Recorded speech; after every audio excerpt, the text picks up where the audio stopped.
नमस्कार दोस्तों, कैसे हो आप। महाकालेश्वर बाबा नरसिंह गुरु से यही प्रार्थना करता हूँ कि आप से भी ठीक होंगे।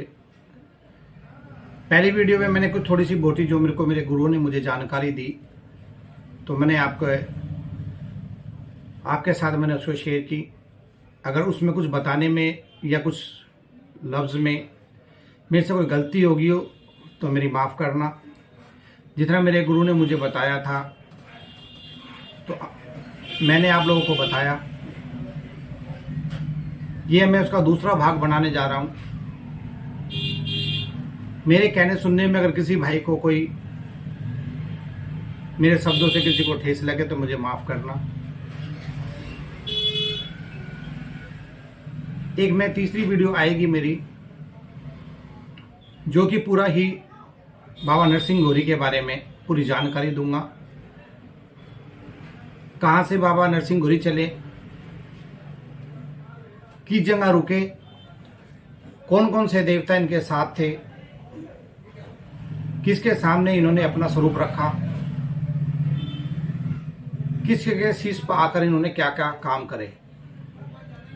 क्योंकि बाबा नरसिंह गौरी एक ऐसी शक्ति है, ना तो एक छिले को देखते ना तो मरकत को देखते। कोई भी भाई, कोई भी भगत,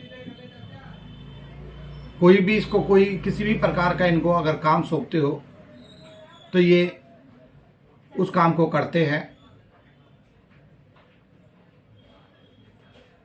कुछ भगत आज के समय में देखने को मिल रहे हैं कि जरा सा शीश घूमे तो उसको गद्दी लगाने की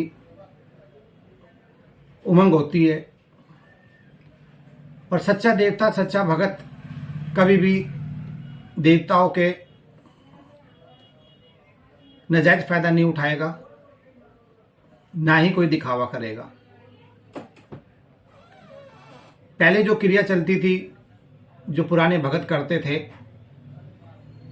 वो आज के टाइम में देखने को नहीं मिलती। क्योंकि जो मैं आपको एक क्रिया बता रहा हूं कि बाबा नरसिंह गौरी जिसके शीश पर आते हैं क्या होता है, तो आपको जो पुराने, जिसका गुरु पुराना होगा वही इसके बारे में पूरी जानकारी देगा। जो आज के नए भगत हैं उनके बारे में उनको किसी भी प्रकार की इनकी जानकारी नहीं है। उनको तो केवल गद्दी लगाने से मतलब है। तो मैं अब आपको बताने जा रहा हूं बाबा नरसिंह गौरी के बारे में तवे बुझाना। बाबा नरसिंह गौरी जब भी किसी के शीश पर आते हैं, कोई अगर रोगी आता है, जैसे कि सांप का काटा हुआ या कुत्ते का काटा हुआ, जहरीला कोई भी जानवर, जैसे कीड़े होते हैं कई बार जहरीले, तो एक भट्टी लगाई जाती है जिसको तवे बोलते हैं। वो काफ़ी बड़े तवे होते हैं और काफ़ी गोसों के अंदर, जैसे इसको उपले बोलते हैं, उनके अंदर उसको धुने के रूप में जला रख दिया जाता है। और धुना जलाने के बाद में कुछ समय बाद जब वो तवे बिल्कुल लाल हो जाते हैं तो बाबा नरसिंह गौरी जो भगत होता है, बाबा नरसिंह गौरी का, वो शीश पर आग बुलाकर बाबा को वो तवे बुझाए जाते हैं। और जो रोगी सांप का काटा हुआ, कुत्ते का काटा हुआ, जिस जगह पर वो सांप ने काटा है, देवता उसके शीश पर आकर भगत के उस जहर को चूसता था। ये साक्षात चमत्कार है। आज के लोग तो डॉक्टर की तरफ भागते थे। जिस टाइम डॉक्टर बहुत कम होते थे उस टाइम भगताई चलती थी, तो लोग भगताई की तरफ ज्यादा भागते थे। तो शीश पर आकरने के बावजूद में देवता खुद प्रकट होकर उस जगह को अपने होठों से, दांत से उसको खींचकर उस जहर को खुद अपना खींचते थे, ना कि उसको थूकते थे।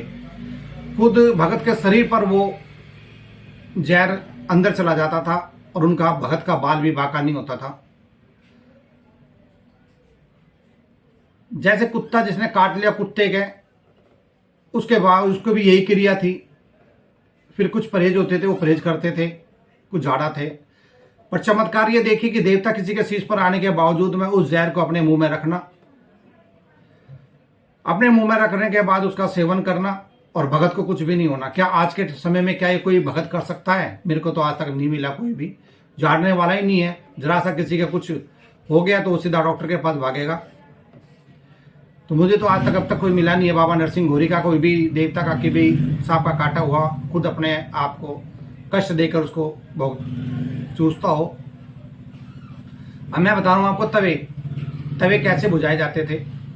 जब वो रोगी के शीश पर वो जहर निकल जाता था तो देवता वो तवे खुद आकर अपने हाथों से, जिसके शरीर पर, भगत के शरीर पर नरसिंह घोरी होता है, तो वो अपने हाथ से ही वो तवे बुझाया जाता था। तो वो तवे जब तक हाथ मारते रहते थे देवता, जब तक वो ठंडे ना हो। वो ऐसे सुर्ख लाल होते थे जिसको, जो कि आम इंसान अगर उस पर हाथ लगाए तो उसका हाथ बिल्कुल ही जल जाता था। पर बाबा नरसिंह घोरी की एक अपार शक्ति है, जिस पर भी ये देवता शीश पर आते थे उसका बाल भी बाका नहीं होता था। ये था तवे बुझाने की क्रिया। महाकाली के आशीर्वाद से, मेरे गुरु के आशीर्वाद से अगर मेरे का हुक्म हुआ तो मैं वो तवे बुझाने की क्रिया भी आपको दिखाऊंगा। अगली वीडियो में मैं आपको बाबा नरसिंह घोरी के बारे में पूरी जानकारी दूंगा कि ये कहाँ से चले, किनके घर पे पहुंचे, ये सूर का भोग किस रूप में लेते हैं और क्या क्या इनका भोग चलता है। ये थी बाबा नरसिंह घोरी की जानकारी तवे बुझाने की। जाने अनजाने में अगर मेरे से किसी प्रकार का कोई गलत शब्द बोल दिया गया हो किसी भाई के बारे में, देवता के, मुझे क्षमा करना। जैसा मुझे मेरे बड़ों ने मेरे को ज्ञान दिया, मैंने आपके सामने उसको शेयर करा। छोटा भाई, छोटा दोस्त समझकर मेरी गलती माफ करना। जय बाबा नरसिंह घोरी की, जय गुरु उस्ताद की, जय महाकाली की, जय शमशान काली की, जय गुरुदेव, जय गुरुदेव, जय गुरुदेव। मैं आप लोगों को एक छोटी सी बात और कहूँगा कि बाबा नरसिंह घोरी का बहुत ही कम वीडियो देखने को मिल रहे हैं। जो भी भाई मेरे इस वीडियो को देखे तो कृपया करें, लाइक करें, सब्सक्राइब करें और बेल का बटन जरूर दबाएं, ताकि नई से नई जानकारी आप लोगों को मिलती रहे, ताकि जिन भाइयों को नरसिंह घोरी के बारे में नहीं पता उन तक ये वीडियो पहुंचे। ये मेरी आप लोगों से प्रार्थना है। जय माँ काली, जय नरसिंह घोरी साहब की, जय गुरु बाबा रूपचंद महाराज की।